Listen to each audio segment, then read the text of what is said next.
warahmatullahi wabarakatuh. Terima kasih sudah klik video ini. Oke, kali ini Vera akan bahas soal perceraian, terutama cerai gugat dari istri kepada suami dengan hulu. Membina rumah tangga bukanlah suatu hal yang mudah, tak jarang karena kurangnya kesiapan mental dan materi yang banyak menjadi penyebab terjadinya perceraian. Kurangnya kesiapan mental ini biasanya terjadi pada pasangan muda yang menikah hanya untuk mengikuti tren saja.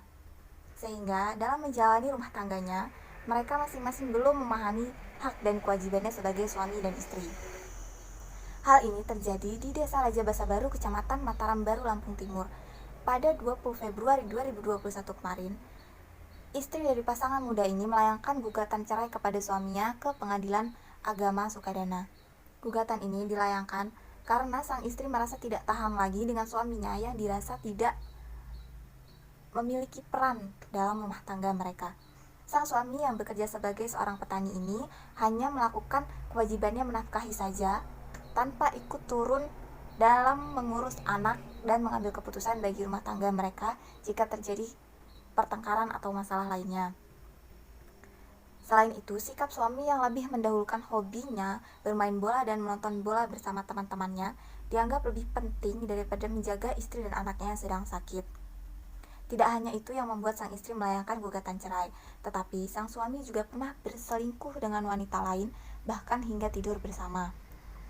Sang istri sudah lebih dulu mengajak sang suami untuk berbicara dan mendiskusikan masalah-masalah tersebut, tetapi sang suami tetap tidak mengindahkan hasil diskusi mereka.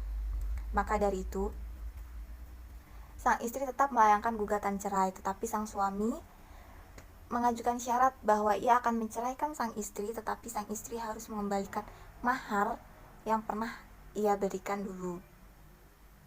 Lalu, bagaimanakah hukumnya istri yang menggugat sang suami, dan apakah itu hulu? Mari kita bahas bersama. Dalam kasus ini, sang istri melayangkan gugatan cerai dengan hulu. Dalam PP atau Peraturan Pemerintah Nomor 9 Tahun 1975 disebutkan bahwa cerai gugat adalah suatu gugatan perceraian yang diajukan oleh pihak istri atau kuasa hukumnya kepada pengadilan yang daerah hukumnya meliputi tempat kediaman tergugat. Ada dua istilah yang dipergunakan pada kasus cerai gugat oleh istri, yaitu fasak dan hulu. Fasak adalah pengajuan cerai gugat oleh istri tanpa adanya kompensasi yang diberikan istri kepada suami. Sedangkan hulu merupakan kesepakatan perceraian antara suami istri atas permintaan istri dengan imbalan sejumlah uang atau harta yang diserahkan kepada sang suami.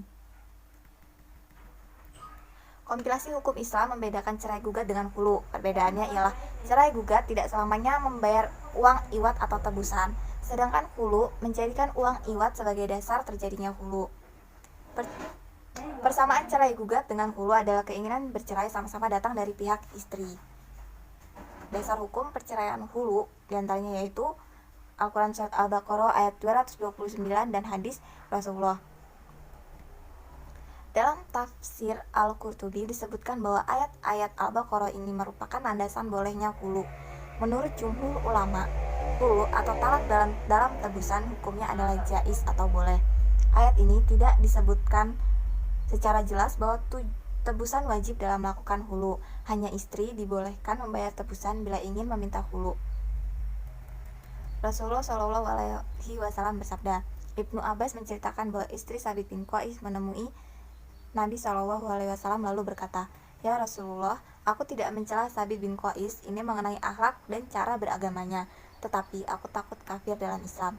Rasulullah Shallallahu Alaihi Wasallam menjawab, apakah engkau mau mengembalikan kebun kormanya yang menjadi mas kawinnya dahulu kepadanya? Dia menjawab, ya. Kemudian Rasulullah memanggil Sabit bin Qais dan menyarankan kepadanya, terimalah kembali kebunmu dan talaklah istrimu itu 1 kali. Hadis riwayat Bukhari. Tidak ada rujuk bagi seorang suami dari istri yang telah berpisah dengan sebab hulu, baik itu bagi yang dianggap hulu atau talak bain maupun fasak. Jika menginginkan kembali kepada istrinya, maka ia harus dengan akad pernikahan dan mahar yang baru. Para ulama sepakat bahwa membolehkan hulu atau istri meminta cerai kepada suami. Cerai gugat ini dapat dilakukan apabila kedua belah pihak takut tidak dapat menjalankan hukum-hukum Allah atau istri membenci suami baik itu rupa ataupun akhlaknya, atau karena dizolimi oleh suaminya. Akibat hukum perceraian dengan khulu ialah istri tidak dapat dirujuk kembali atau berakhir dengan talak bain. Jika ingin rujuk, maka masing-masing harus menikah baru lagi. Berdasarkan pasal 161 kompilasi hukum Islam terhadap anak-anaknya, akibat hukum yang telah diatur pada pasal 149 huruf D kompilasi hukum Islam, ini memberikan biaya hadanah untuk anak-anaknya yang belum mencapai umur 21 tahun. Oke, sekian dulu videonya. Terima kasih banyak yang sudah menonton. See you next video. Wassalamualaikum warahmatullahi wabarakatuh.